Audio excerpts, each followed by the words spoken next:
Hi, welcome to SBR Videos. I'm Peter Loshak. We are covering a handful of games from the round of 32 right now with Joe Duffy from OffshoreInsiders.com, who has a long 30-year track record of success in the handicapping industry as a professional handicapper, including this year, right, Joe Duffy? Another successful year for you this past season. Another successful year. The past couple days haven't been all that great, and I do live and die each day, but the bottom line is since day one, especially in college basketball, it's been fantastic, and lately we've been on fire in the NBA, and we're still picking NBA winners even throughout March Madness. All right, Joe Duffy, OffshoreInsiders.com, and of course, if you're a regular viewer, you know that his advice and insights every video that he does with us indicate why he would have such long-term success. All right, Joe, Villanova and NC State. This is a tough one, right? The line is out. Villanova -9.5 is the line currently. Totals 139, and NC State squeaked past LSU in a one-point win. LSU a quality team, so we don't knock NC State for that. But Villanova, I mean, you know, they didn't get tested in their opening round, but they did get another cover as a big favorite, and they're now 25-9 against the spread overall on the year, and they've actually been more of a good bet towards the end of the year. They're 14-2 against the spread over their last 16 games. So that's that record right there.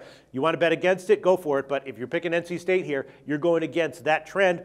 NC State has been good, though. They've lost 2 in a row against spread, but before that, they were 7-1 against the spread over their last 10. So the question here is, you know, 9.5 points. NC State, a quality team. Is that too much, too little, or just dead on? We'll talk about the total in a second. What's your take on the spread, Joe Duffy? I'm actually going to lay the lumber here. You know, one of those angles that I think I should probably listen to myself more often, and then the more I research, the more I put it towards the back burner. But I discovered years ago, and I'm not the only one who has said this, but if you listen to all those talking heads, and whoever, if there's a consensus team that's going to be an early exit or a consensus team, you know, that you start betting on that team. And a lot of people said that Villanova, so many talking heads said, I think Villanova, they're going to be one of the top seeds that's going to go down real early. And Villanova clearly responded in game one. Now, it's only one game. And then, of course, conversely, when people say that a team doesn't belong in the tournament, they're usually the teams that you jump on. Like I said, LaSalle and VCU in recent years, a couple of the examples. But Villanova, they made one heck of a statement. And as you said, they have been tremendous as of late. 14-2 the last 16 in 10 games. 7 times they've covered by, or their last 10 games, I should say, 7 times they've covered by 9.5 or more. The one thing North Carolina State, as I said, haven't gotten a lot of sleep. Sorry about that. The North Carolina State hasn't gotten, they're not very good as far as forcing turnovers, and Villanova is so good. They're among the most offensive efficient teams in the country. They're 4th best offensive efficiency, getting 121.2 points per 100 possessions.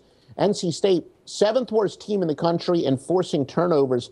I don't know how NC State's going to stop Villanova. Nova's pretty good defensive efficiency as well, 12th in the country, while State is 87th. So I think Villanova's just much better on both ends of the court. What about this issue? You know, a lot of times the favorites struggle in the opening round, and why is that? Because they come in, you know, they're playing Southwestern, Idaho Tech, or whoever they're playing, and, you know, they're a big favorite, and all of a sudden in the first half and then midway through the second half, they're realizing, all right, this isn't going to be as easy as we thought. But Villanova got a huge win and cover in their first game, so maybe the psychological edge would be towards the underdog in their second game, because maybe they'll be a little bit more, I mean, obviously it's the NCAA tournament, so they're not going to be relaxing at all, but they'll be a little bit overconfident and thinking, all right, we can handle this, whoever comes at us. And they play a team like NC State, a much better team than the team they played in the first round, in the opening round, and they get a much bigger challenge. That's certainly a possibility, and you are right when you're talking about the perceived mismatches in round 1, or which is now actually round 2, but the first round of the round of 64.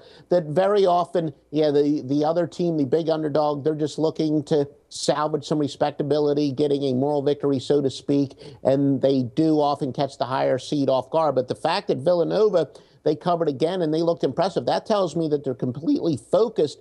And really, when you're playing the second of the 2 games in 3 days, that's when talent wins out a little bit more. So I do think Nova is a little bit shorter of a trip, 212 miles to 520 for NC State, but it is a big number. It's a big number to lay when you're playing a team that's obviously off of an NCAA tournament victory. Still, though, I'm going to lay the lumber with the Cats. All right, Villanova minus 9.5 is the current line, and which I'm thinking maybe about giving the under as a free pick here. The under is 139, and Villanova, you know, in their postseason games, they have been going lower scoring. They're 0-3-1 over/under in their 4 postseason games, and you got to figure NC State, they've gone under in 2 of their 3 postseason games. You got to figure they're going to try to steal a win here by slowing it down, limiting possessions, and playing tough defense. So what do you think about shot with the under 139? I do think Villanova, they have a big upside as far as on the defensive end. They know that for them to justify being the top seed, they're going to have to play much better defense. And if they want to be one of the teams that could possibly knock off Kentucky, they're going to have to come up bigger on the defensive end. So, yes, you do see the offensive powerhouses like Villanova turn it up a notch in the postseason because they have to, and that may be the case here. So I would probably lean towards agreeing with you. All right, Joe Duffy's going to give Villanova minus 9.5, and what the hell? I'll give under 139, although I could easily see that one coming down to the wire. Thanks so much, Joe.